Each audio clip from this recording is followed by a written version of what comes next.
Happy October 1st from Chico Chad and Happy Headlines.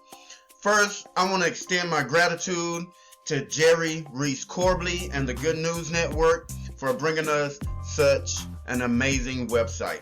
Today, on this day in history, we have found that actress Julie Andrews is 85 years old. Let's give it up for Julie Andrews. All right. At age 21, she rose to prominence, starring on Broadway musicals like My Fair Lady and Camelot. But it was her debut film, Mary Poppins, that won her the Academy Award for Best Actress. And her role as Maria Van Trapp, and you all know her in The Sound of Music, that all won our hearts. That 55-year-old musical co-starring Christopher Plummer is still the 6th highest grossing movie of all time when adjusted for inflation, after remaining in theaters for over 1 year. She was honored this year with the prestigious AFI Life Achievement Award, but it was postponed due to the pandemic. Here you can see Miss Julie right here, her beautiful self. Happy birthday, Miss Julie. She is also the best-selling author and publisher of over 30 children's books with her daughter. Her 2019 memoir, Homework, a memoir of my Hollywood years, describes the tough life and perfectionism and being on the road a lot, even as a young girl. This year, she has produced 18 episodes of the new podcast called Julie's Library. Please check it out, in which she and her daughter, children's author Emma Walton Hamilton, host story times, reading their favorite children's books from the library. A second film sequel to the Princess Diaries is also reportedly in the works. Watch a 2019 interview as she looks back on her career from 1935 on up to present day. And here we're not going to go into it because of copyright issues that may follow with YouTube, but you can check it out for yourself. More good news on this day in history. John Philip Sousa, who later invented the sousaphone, became leader of the United States Marine Corps Band in 1880. Everything happens for a reason. Wiley Post, who became the first pilot to fly solo around the world, had an accident that cost his left eye, but the settlement money bought him his first aircraft in 1926. Cyprus and Nigeria gained their independence from UK in 1960, Ghana in 1957. Roger Maris hit his 61st home run of the season for the New York Yankees, breaking Babe Ruth's record of over 60 set in 1927. The Japanese Shinkansen bullet trains began the first high-speed rail service in 1964. The free speech movement was launched on the UC Berkeley campus in 1964. The United States returned sovereignty to the Panama Canal to Panama in 1979. The first CD player was released by Sony for consumer use of the compact disc in 1982. 31 years ago today, thousands of East Germans received a triumph welcome from fellow Germans after communist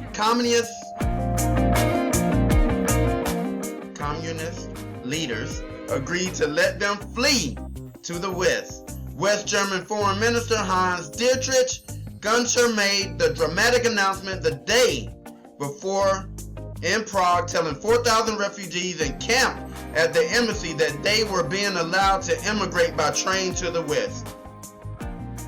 In the aftermath of World War II, Germany had been split in two, with the eastern side forced to live under the heavily handed authoritarian occupation of the Soviet Union.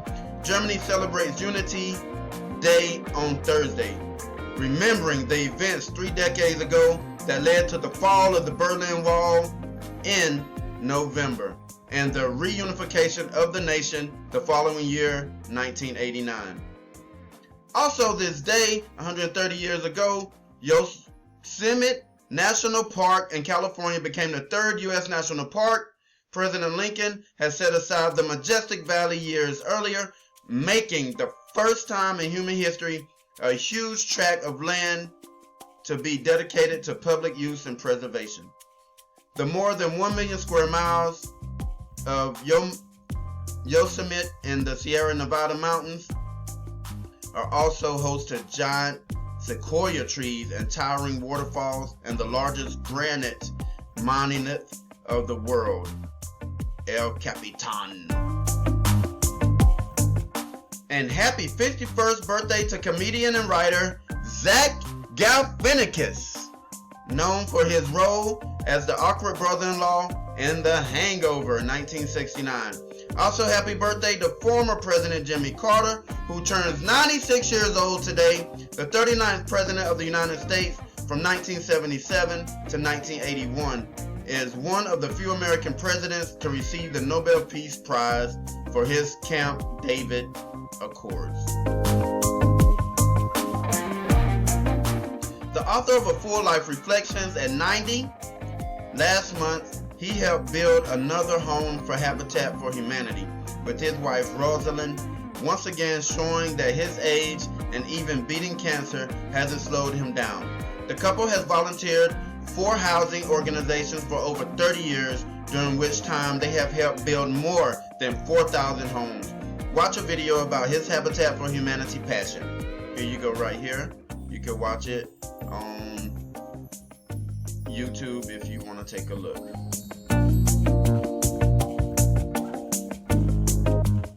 What is America saying about COVID-19? Americans say that COVID-19 has given them a newfound appreciation of nature. Nearly 6 in 10 Americans have a new appreciation of nature during quarantine, according to a new survey.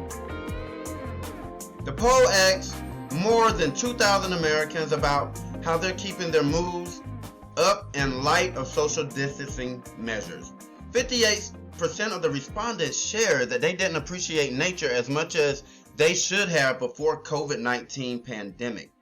Conducted by one poll on behalf of the Recreational Boating and Fishing Foundation and their Get On Board campaign. The survey showed 3/4 of the respondents are starting to feel a boost in their moods thanks to spending more time outdoors, with 66% sharing they're doing more outdoor.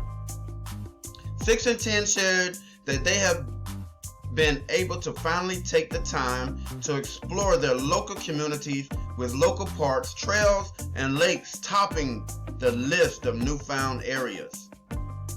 Just over half the respondents have also gone fishing during their time in quarantine, and 27% have specifically done so to boost their mental health. This activity can be done while adhering to social distancing guidelines is also a boom for many. 1/4 of those who go out with a rod also say a perk in the activity is a bond that they can share with their loved ones. With a plethora of options for outdoor activities, nearly 4 in 10 respondents have actually become more physically active during their time in quarantine. In fact, 32% of the respondents are participating in more outdoor activities than ever. One of these joys for the newfound appreciation of nature, it brings many people right back to happy childhood memories of being out in open air with family. It looks like a few want to stop their nature-based activities anytime soon. 69% of the respondents are planning to incorporate more outdoor activities into their lifestyle even after COVID-19 pandemic subsides. We can all use a little mood boost these days, says Stephanie Valenlaro, RBFF Senior President of Marketing and Communications. The outdoors has lots of activities to pick from, so there's something for everyone, quote unquote. Top outdoor activities that bring Americans back to childhood: 37% fishing, 34% camping, 31% going to the beach, 31% going to the lake, outdoor cycling, 28%, 24% running, 23% going to the river, 23% boating, 23% flying a kite, 22% hiking, 21% gardening, 17% bird watching, 11% outdoor rock climbing, 10% kayaking. We just want to thank the Good News Network for bringing us all these highlights and good news. Thank you, Jerry Weis-Corbley, for your contribution and creating the Good News Network.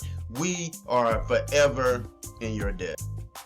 Happy headlines brought to you by Chico Chad. Historic $100 million gift from Bloomberg will increase number of black doctors and improve minority health. Former New York City Mayor Mike Bloomberg announced a new financial gift in support of 4 historically black medical schools to increase the number of black doctors in the U.S.